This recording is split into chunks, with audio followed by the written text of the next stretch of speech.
Hi, everybody. Welcome to the latest Carson's Take 5 with Ryan and Sonu. Sonu, the world is a little different now.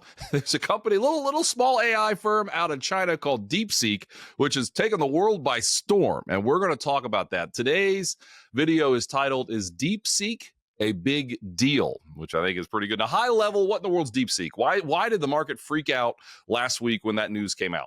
It's a new AI company out of China. It was actually started by a quantitative trading firm. Okay. Smallish one, but they're one of the biggest ones in China. And they didn't exactly come out of nowhere. True. They've been doing the stuff, publishing the research, ever since last couple of years. But yes, in a lot of ways, it's a big deal, but I don't think it's bad news in a lot of ways. The market seemed to take it as bad news on Monday when the news came out. Actually, the news did not come out on Monday, which tells you something about markets. It took took markets a while to digest the information. By then, this DeepSeek AI chatbot had surged to the top of the Apple App Store charts. It was the number one free app over there, overtaking ChatGPT, OpenAI's, and OpenAI obviously being in Silicon Valley. No, it tells us two things. I'll underline it that way, right? One is something we knew, but I think the rest of the world, or maybe a lot of people in America, are waking up to the fact that China is a technological powerhouse, right? You and I have talked about this before. They've shown that prowess in the auto manufacturing industry. They've taken the EV industry and, taken it forward in so many ways, right? They have so much capacity to build, and their exports of, internal combustion engine vehicles, but even electric vehicles are through the roof, right? So they've taken that world by storm. So there's no reason why we should all think, oh, China's still behind us significantly in terms of technological prowess, right? Doesn't mean the US has fallen behind.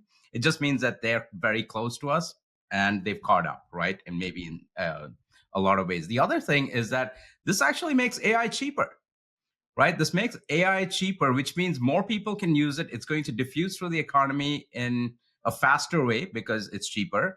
And I think we'll see AI applicability rise. And in fact, I think what we see is a downstream impact of what just happened with DeepSeek is we're going to get more spending, actually. We're not going to get less. We're going to get more spending by the American tech firms.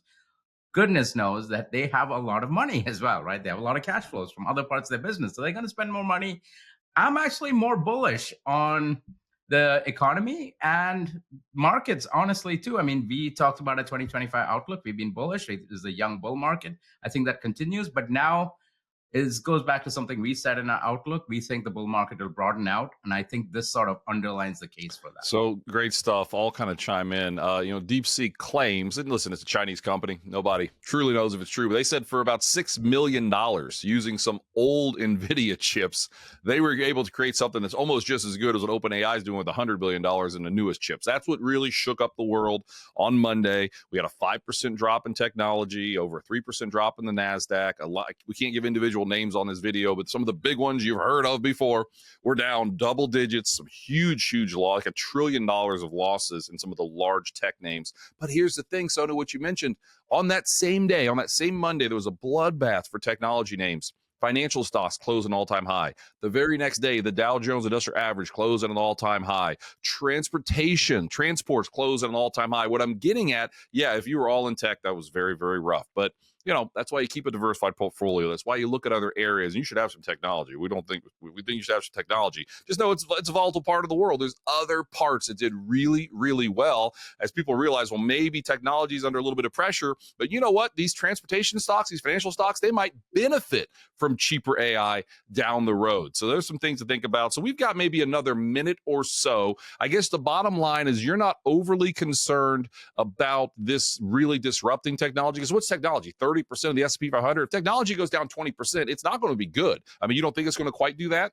I don't think so. And maybe other parts of the market, and this gets to the point you just mentioned, you want to have a diversified equity portfolio, right? No, everyone thinks about diversification in terms of, I need to add bonds or cash or maybe sometimes gold, commodities into my portfolio. But even within equities, you don't have to be concentrated in the technology space, right? Even if you buy the S&P 500, 30 to 40% of it is in technology names and technology adjacent names, right? We won't name anything right now, any specific companies, but everyone gets a picture. But you don't need more than that. right? And you can diversify out of that into, like you said, sectors like financials, right? Sectors of industrials, which has all those transports you mentioned, Yeah. mid caps, small cap names. All of these, companies should benefit. And look, the American economy is still the most dynamic economy in the world. And if anyone knows how to take advantage of new technology, I'd bet on companies in America, but I'd bet on most of the companies in America as opposed to just a particular space. Well said there. So we're aware this one kind of came out of nowhere if you weren't closely paying attention. And now we're all AI experts and DeepSeek experts. But listen, we're not overly concerned right now. We're going to watch it every single day. And if something big changes, we'll talk about it next week. So with all that, everyone, this is again the latest Carson's Take 5. Is DeepSeek big trouble? Or is it Deep Trouble? What was the title? I think it was, is it DeepSeek Big Trouble? I think that's the title. Is DeepSeek a big deal? A big deal. Apology. That's why it's a two-man show. A big deal. And everybody, thanks for listening. We'll see you next week. Take care. Thank you.